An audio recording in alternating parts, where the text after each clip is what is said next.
I've been held in your hands from the moment that I wake up till I lay my head.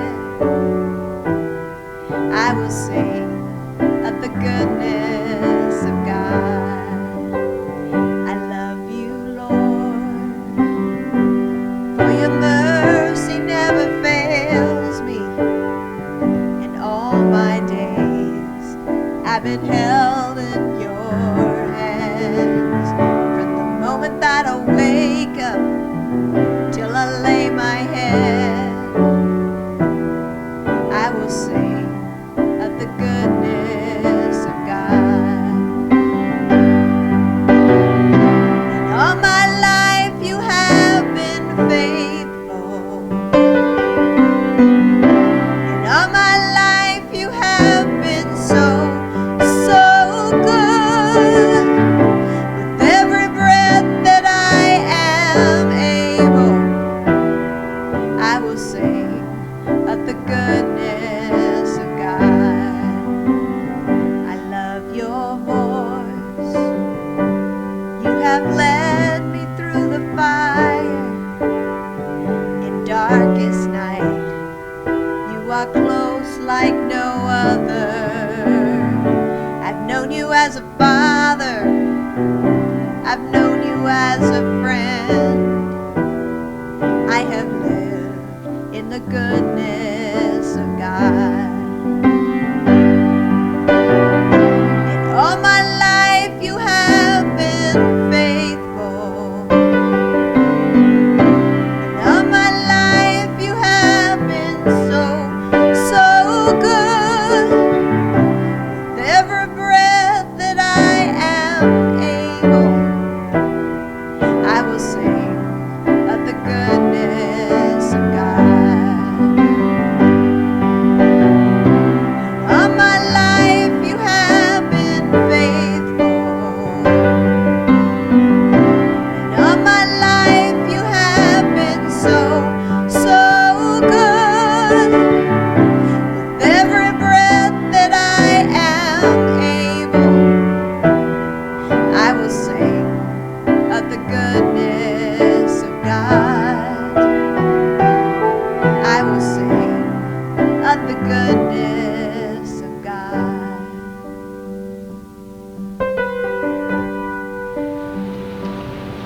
Father's Day is a special time for us and our family. I have a large family. I didn't think it was going to be large, it's just me and Peggy. We only had 2 kids, but now we're up to 11, 12, depends on how you count them, grandchildren. So we've ended up with a very big family. So it's a blessing. But I want to show you some things here, and I want to walk back here to the stage so I can show you some things. This is 6 generations of fathers. Okay? We go from my son, right there, to me, and this grouping up here, that's my brothers and sisters, there was 6 of us. And then here's my father. That's a picture when he first got married up there at the top. Okay? Oh, she was only 17 years old. Okay? And then his father, my grandfather, is in this family grouping here. And then his father, which was John McInnish, is right here. Okay? And his father, which was Albert, is right here. And up there is a picture showing all these people's family groupings. So when you start looking back, now that's as far as I can go, and stay in the United States. Then when you go back further than that, then you end up over in Scotland. But all of those are fathers. And I have things in me that were passed down from 6 generations ago.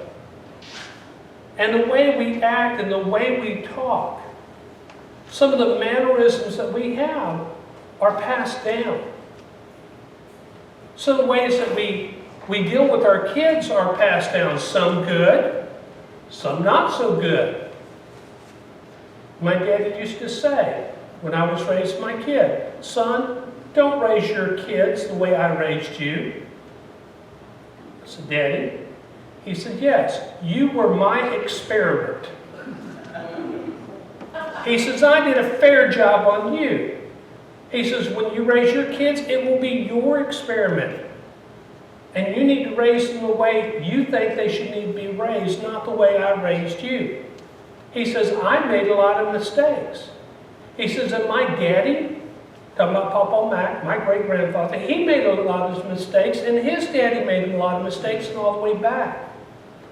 See, being a daddy is not just a thing that happens, it's a life you live. And it doesn't end to the day you die. I'm sitting with my daddy in his little room, and in the end, he had his little study, and all the way around the walls, he had built these little trays, and he put pictures. Some of those pictures were up there. And there were pictures that went back even further than this. And he says, son, look up at this wall. I said, yeah, Daddy. He says, you see all these people up here? So there's my daddy. He says, and there's my daddy's daddy, and my daddy's daddy's daddy, and my daddy's daddy's daddy's daddy. He says, you know what they are? I said, no, Daddy. He says, they're just a picture on the wall. He says, and real soon, and it was within a couple months, he says, I'll just be a picture on the wall. And that's what he became. He's a picture on our wall. And my great-grandchildren, which is not too far off, when they're born, won't know who my daddy was. They won't know much about my daddy.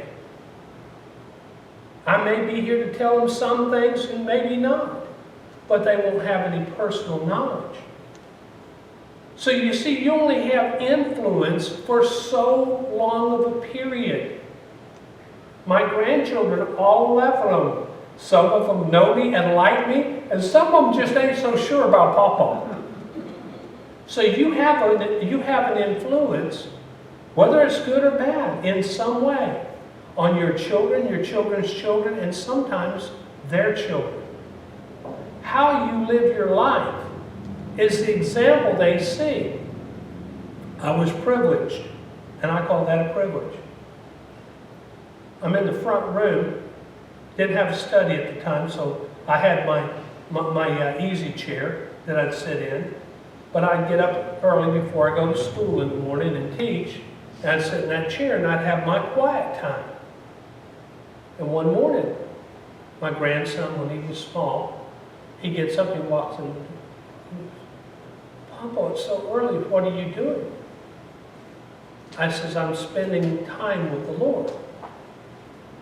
And that was it. I'm reading my Bible, I'm praying, I'm spending time with the Lord. Years later, I'm in there doing the same thing. And now it's my grandson's younger brother, who's only 3, when he's was about 19 at the time, comes in there and looks at me and to see what I'm doing. Don't know why his mom had him up that early, something was going on. But he's like, what is he doing? And my grandson walks in and says, leave him alone, he's studying and spending time with God. That's the influence. That's the influence you have. You don't always have to say a lot. They see it. They notice it. They pay attention. They tell the other ones. You see that? I may not get a chance to do anything with my great-grandchildren, but they'll remember that about me. And you know what? I remember that about my grandfather. Yeah. That one up there in the back, the big tall one in that top corner, was my Papa Mac. Calvary Baptist Church, Childersburg, Alabama. He was the pastor there. And I can remember being that little boy, getting up early in the morning, walking there, and Papa was there. And it's got to be like 5 o'clock in the morning. And he's sitting there reading his Bible. And I remember this just as plain as it was today. Papa, what you doing? So spend time with the Lord. Some getting ready for Sunday service. What are you reading, Papa? I'm reading the Bible. And I followed him in the kitchen. And he was boiling water. Back then, if you were diabetic, you had to boil your syringes every morning to give yourself your shot. Imagine that. You had to get up every morning put water on, put your syringes in that water and boil them before you could give your shot. And I can remember sitting there and watching him go through that. That impressed me. I didn't know how much it impressed me for many years later, long after he had passed away. When one morning, I'm in the living room, and I'm studying for a sermon. And it came back to me just as clear as day. I was doing the wrong. That gets passed down. That goes to the next generation. Let your kids see you with the Lord. Let your kids see you with the Lord.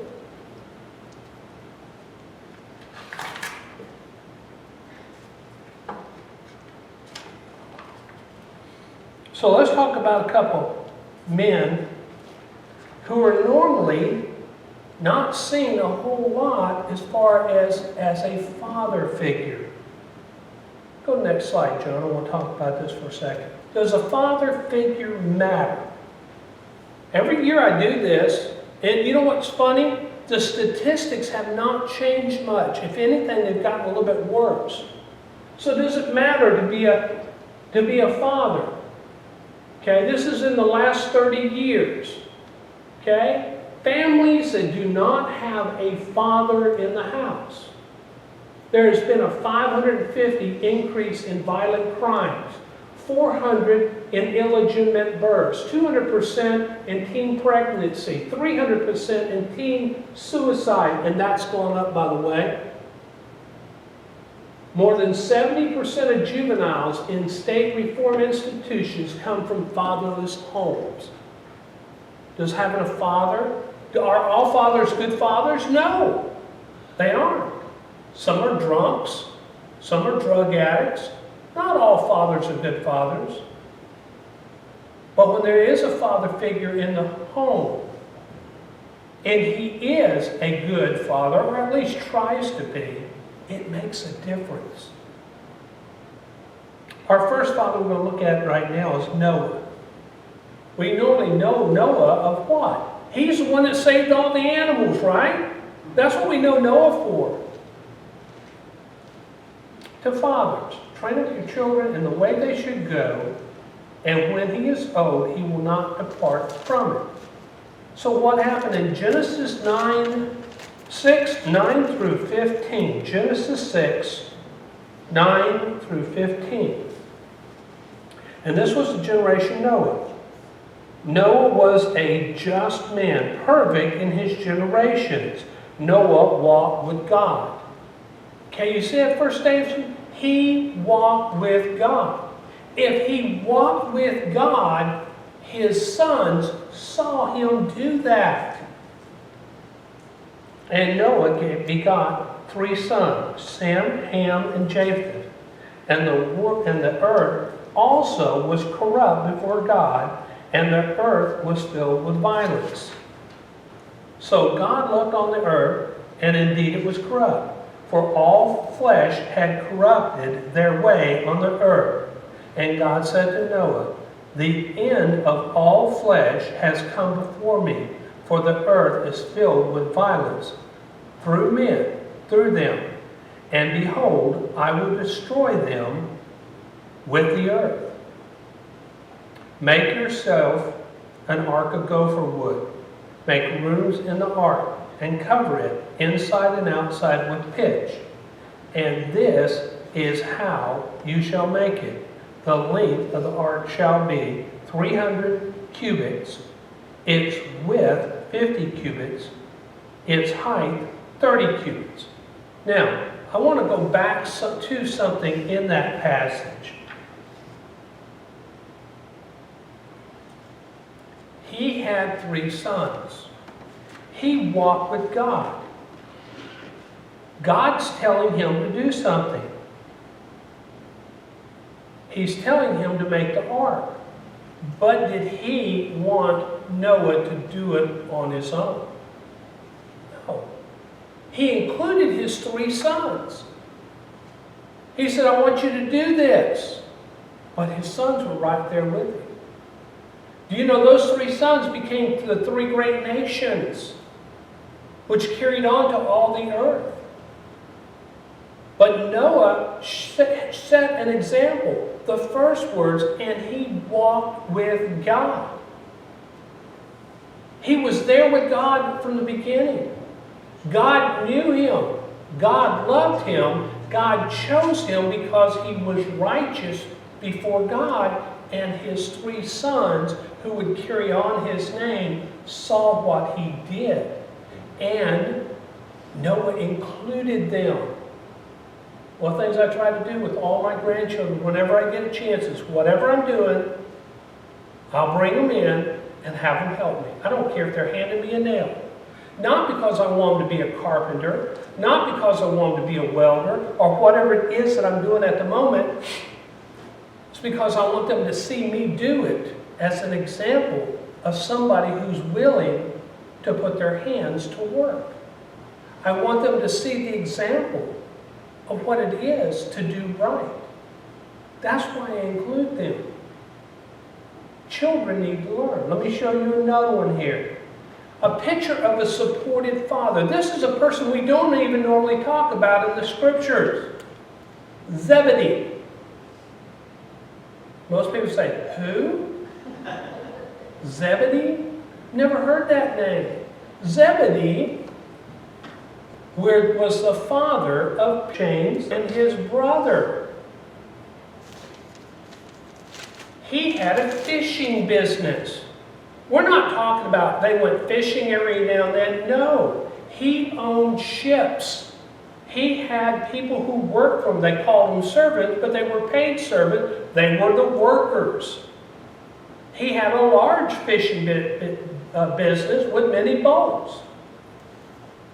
James was there working with his father and was raised up in the fishing business. And his father showed him what was good. But here's something most people don't know. His father showed him to live with God, because James was raised up in the church. Zebedee made sure that his children knew who God was. Things that we know about James, we know that he wasn't an educated man. He wasn't like Paul. He didn't go to the best lawyer schools in his own hometown. He wasn't sent to Jerusalem to study under the great legal minds. James was a fisherman. But he went to the local synagogue and he knew who God was. And he knew the scriptures and he knew about the Messiah coming. Why? Because his daddy made him go. You know, sometimes parents get up and say, my kid says they don't feel like going to church. I didn't feel like going to church on a Sunday morning. But Mama got us all up and got us dressed and got us out the door and got us to Sunday school so that we could learn about who God was. You know, not everything you do with your kids are they going to like. And here's a fallacy in our nation. Your kids don't have to always like you. You're not supposed to be their best friend. You're supposed to be their parent. And I see that all the time. Oh, but I might hurt their feelings.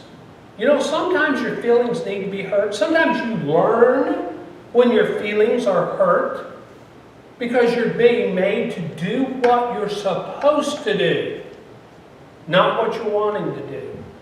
Here's a perfect example of it. I'm watching this lady. We're out in the middle of town, and she's Johnny, Johnny, Johnny, Johnny. Johnny, don't do this, don't do that.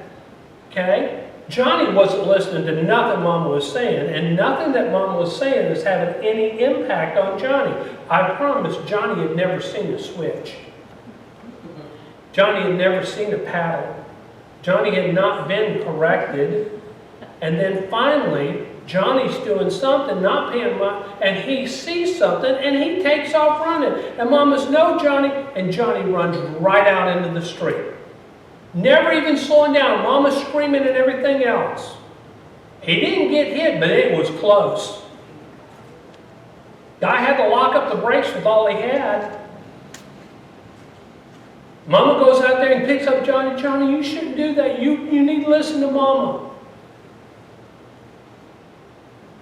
Kids learn when they're corrected. Kids learn when they're taught. They don't just automatically. And when they're doing something wrong, trying to have a deep philosophical discussion with a 3-year-old is not what's needed.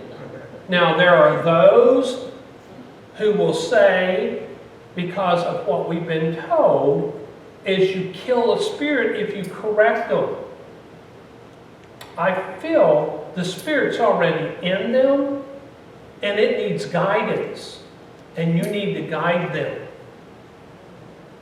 Matthew 4:21. Jesus had been going around the Galilean area, and he got to this certain point. And going from there, he saw 2 brothers, James, the son of Zebedee, and John, his brother, in a boat with Zebedee, their father. So what were they doing? They were doing their job. They weren't out casually fishing. They were mending nets. They had probably been out fishing all night, because that's when they went fishing. They were doing their job. Who taught them to do that? Their daddy. They were good fishermen, by the way.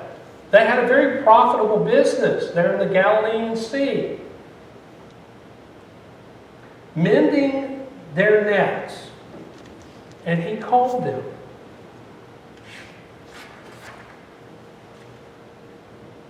Jesus called ordinary, hardworking men to come into ministry. Now, can you imagine these 2 brothers who are working with their daddy? All of a sudden, a man comes up and calls them, and they drop what they're doing and they leave. You think that went well with their dad? Well, in this case, yes. Because their father knew about Jesus. And he supported his sons. And they weren't being left high and dry. His father had a fishing business, and they had plenty of servants. Servants, workers. We get that confused. We're thinking slaves. These weren't slaves. No, it'd be like if I worked down at the Walmart there, I'm helping people. That's being a servant. I'm being paid for what I do. That's what he had. They had people working there. His father supported them. I can prove it. If you're going to say something, prove it. The next slide shows them in a boat. Jesus is dead. They were in Jerusalem. They were scared. They're waiting to be arrested by the Romans. And Peter makes a statement, I'm going fishing. Now you got to understand that statement Peter was making. It's scary here. I don't think I can do anything here. I need to escape this. So I'm going to go back to our hometown, go back to my dad, and go back to work doing what I was doing before. And they said, the other disciples, we're going to go with you also. So Peter's being the leader here, but is he leading the right way? Not in this case. And they went out and immediately got into a boat. How could they immediately get in a boat? His daddy owned the boats. He probably went to his dad and said, Dad, we're going to go do some fishing tonight. Sure, why don't you take that boat? And they get in the boat and they go. Now these weren't little bitty boats. How do we know it's not a little boat? Because they had a dinghy. Everybody know what a dinghy is? It's a little boat you get in to go out to go to a big boat. Okay? They had a dinghy. It says in the scriptures that they got in the little boat to come ashore. So apparently the big boat was too deep draft to get in close to shore. It had to use docks and things like that. So this was a big fishing business. People misunderstand that. But when the morning had come, Jesus stood on the shore, Yet the disciples did not know it was Jesus. And Jesus said to them, "Children, have you any food?" And they answered him, "No." And he said to them, "Cast your nets on the right side of the boat, and you will find." And they cast, and now they were not able to draw because of the multitude of fishes. So what's the rest of the story? So Jesus looks at Peter, and he says, "Peter, do you love me?" "Yes, Lord, you know I love you." A couple minutes later, he looked at him again. "Peter, do you love me?" Peter says, "You know all things, you know I love you." A couple minutes later, Jesus looks at Peter and says, Peter, do you love me?" Peter was grieved in his heart because Jesus asked him 3 times.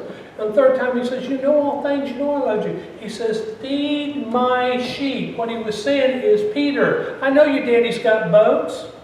I know he's taught you how to fish, but I've taught you a new way.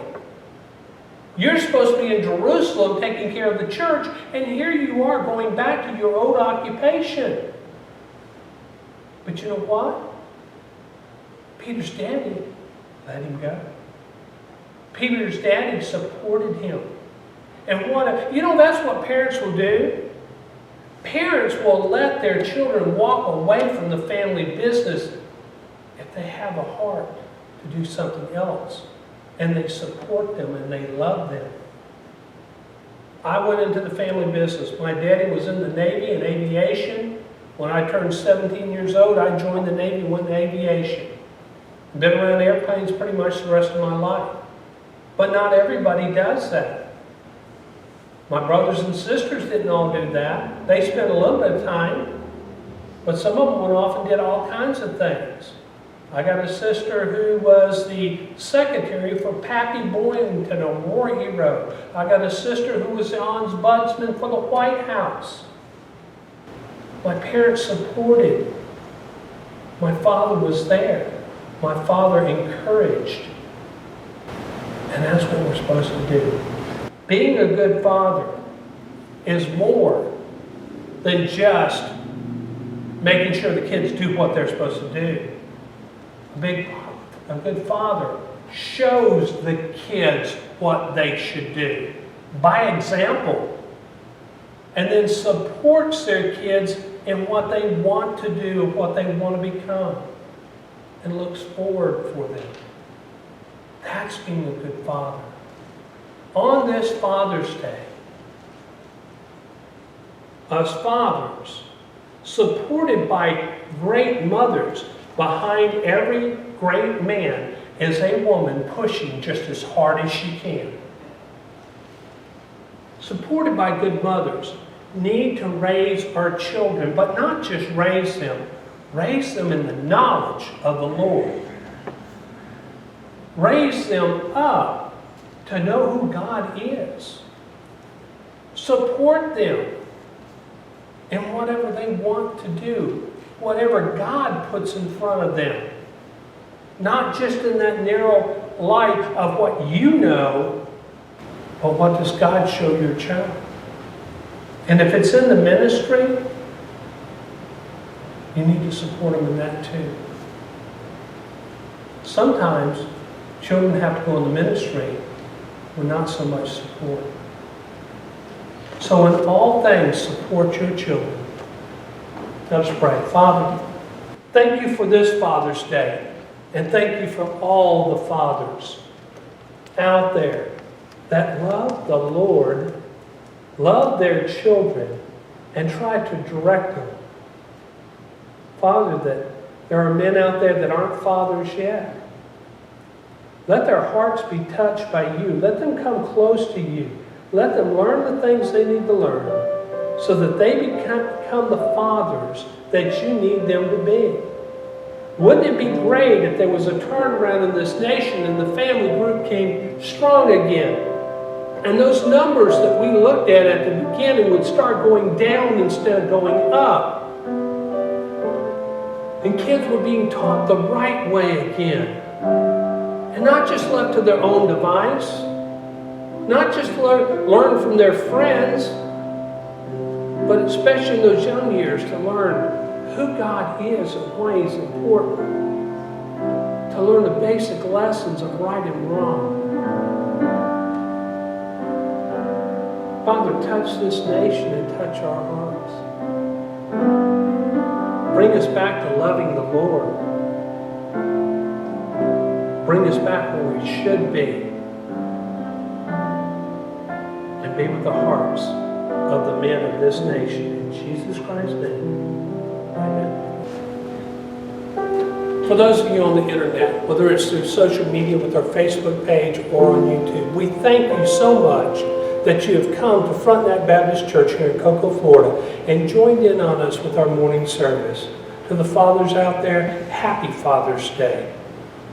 We hope that God is with you in this time and that you have a wonderful day.